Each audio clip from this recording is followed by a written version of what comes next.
Hai nakama, selamat datang kembali di channel Suka Anime. Berhubung One Piece libur 2 minggu, daripada gabut, kita bahas fakta-fakta menarik tentang karakter-karakter yang ada di One Piece. Di video kali ini kita akan membahas tentang fakta menarik dari Don Quixote do Flamingo. Jadi stay terus di video ini. Kibarkan bendera, mari kita berlayar. Alur Dressrosa mungkin sudah lama berlalu, tapi Don Quixote do Flamingo masih dikenang oleh para pecinta One Piece. Gaya flamboyan yang cool memang menarik perhatian. Sudah begitu, dia juga adalah musuh yang sangat tangguh hingga Luffy sampai mengerahkan Gear Force pertama kali untuk melawannya. Dan ini dia 15 fakta menarik dari Don Quixote do Flamingo. Yang pertama, informasi dasar do Flamingo. Don Quixote do Flamingo adalah putra dari Don Quixote Homing dan saudara dari Don Quixote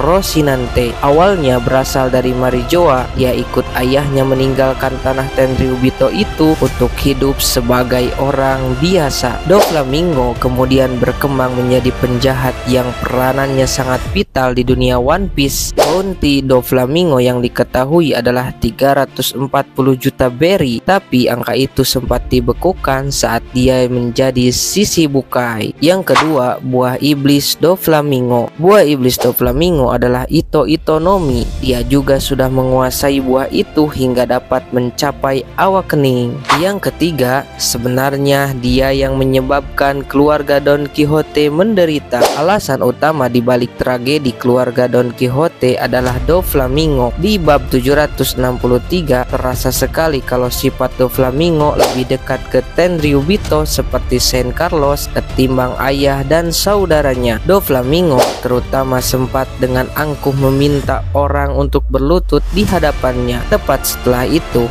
kita diperlihatkan rumah baru Homing dibakar massa yang membenci Tenryubito. Yang keempat, tahu harta nasional Marijoa. Do Flamingo berujung membunuh ayahnya sendiri dan membawa kepala pria itu ke Marijoa agar dia bisa diizinkan kembali ke sana. Upaya Do Flamingo pun ditolak, namun Do Flamingo mengetahui harta nasional Marijoa. Pengetahuan ini menjadi alat bagi Do Flamingo untuk bisa langsung memiliki koneksi ke Tenryubito, terutama setelah kaki tangan Tenryubito tidak bisa membunuhnya. Do Flamingo pun jadi bisa melakukan sesuatu yang mustahil dilakukan bajak laut biasa, seperti memalsukan pengunduran dirinya dari Shichibukai dan membuat CP0 bergerak membantunya. Apa tepatnya harta nasional Marijoa ini kita belum tahu pasti. Yang kelima, pembunuh keluarganya sendiri. Dari keluarga intinya hanya ibunya saja yang tidak dibunuh oleh Dovi. Dovi membunuh Homing ayahnya dan membawa kepala pria itu ke Marijoa. Lalu ia juga membunuh Rocinante setelah Rocinante mengkhianatinya. Yang keenam, tokoh pertama yang memperlihatkan memiliki awakening Paramecia. Kita sebagai penggemar One Piece pertama kali tahu soal konsep awakening buah iblis Paramecia ya dari Do Flamingo. Dia yang pertama menggunakan dan menjelaskan soal awakening. Dengan awakening, efek Ito Itonomi bisa jadi Do Flamingo gunakan memanipulasi sekelilingnya. Ia bisa mengubah wilayah Dressrosa di sekitarnya menjadi benang yang dapat ia gerakan melawan Luffy. Yang ketujuh, satu dari sedikit pengguna 3 jenis haki. Karena Do Flamingo bisa Hausuko Haki, dia pun adalah salah satu dari sedikit tokoh One Piece yang bisa menguasai 3 jenis haki. Hausuko Haki adalah jenis haki yang biasanya dimiliki sejak lahir, bukan tercipta karena dilatih. Kilas balik bab 782 menunjukkan Dovi sudah bisa menggunakan kekuatan itu sejak kecil, dan itu membuat Trebol menganggap Do Flamingo sebagai sosok terpilih. Yang kedelapan, ditemukan dan diasah oleh Trebol, Vergo, Diamante, dan Pika. Di bab 782 juga cerita Trebol menunjukkan kalau dia, Vergo, Diamante, dan Pika menemukan Do Flamingo. Trebol bahkan dengan bangga mengatakan kalau dia membuat Do Flamingo jadi seperti sekarang. Sejak sebelum bertemu Trebol dan kawan-kawan, Do Flamingo juga tak dikatakan sebagai anak yang baik. Lalu Trebol dan kawan-kawannya memanjakan Do Flamingo dengan ekstrim. Trebol, Diamante, Vergo, dan Pika bahkan pernah membakar sebuah kota hanya karena kaki Doflamingo sakit saat berjalan di sana. Yang kesembilan, punya hubungan unik dengan Suru. Dovi seperti menghormati Suru, si wakil Laksamana Angkatan Laut. Bila bicara dengan Suru, Doflamingo biasa memanggilnya Suru-san. Itu adalah panggilan hormat. Biasanya Doflamingo memanggil orang lain tanpa embel-embel ekstra. Dia memanggil Lau dengan hanya panggilan Lau atau dengan julukan Wanijaro saat bicara dengan krokodil. Suru pun bisa menegur Doflamingo saat Doflamingo memanipulasi wakil Laksamana di Marijoa untuk saling serang. Saat Doflamingo melihat kapal Suru mendekatinya di Pulau Minion, Doflamingo terlihat terkejut. Patut diingat saat itu Doflamingo sudah memiliki kekuatan Ito-Itonomi, tapi ia tetap terlihat terintimidasi dengan armada Suru. Nenek yang satu ini seangkatan dengan Garp dan Sengoku. Reaksi Doflamingo menunjukkan kalau Suru memang tampaknya sengeri dua koleganya itu. Yang ke-10,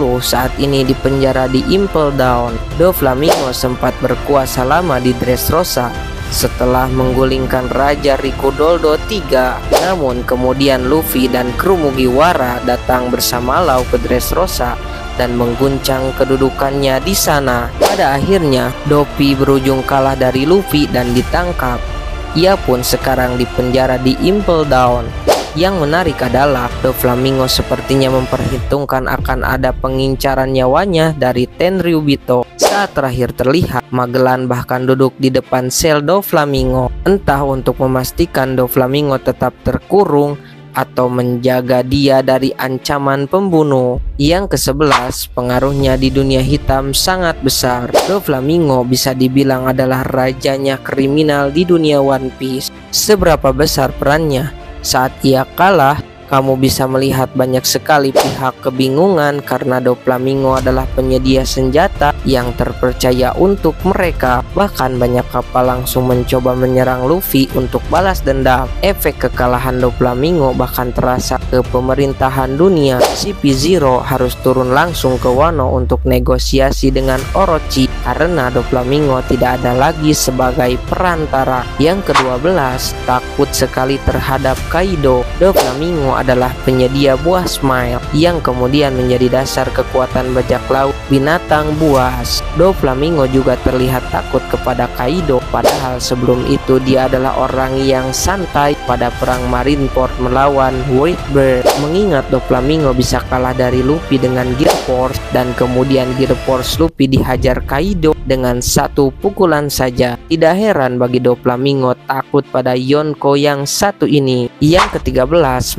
meramalkan akan terjadinya perang besar. Saat dirantai di kapal hendak dibawa ke penjara, Doflamingo sempat meramalkan akan terjadi perang besar di masa depan. Salah satu alasannya adalah karena Doflamingo merasa dirinya adalah sosok yang memberi makan para monster di dunia. Namun karena dia ditangkap, maka para monster ini akan saling bertempur untuk meraih kejayaannya masing-masing. Ini bukan sesumbar.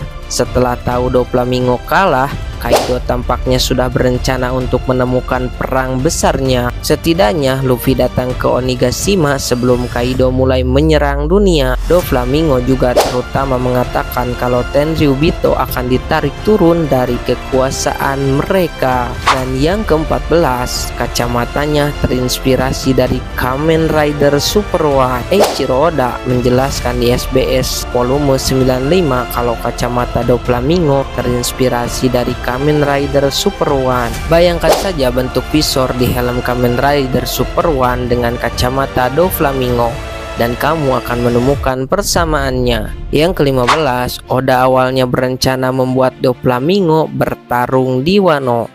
Di SBS One Piece volume 98, ada yang menyorot kalau para petinggi kelompok bajak laut hewan buas namanya berdasarkan permainan kartu seperti Queen dan King.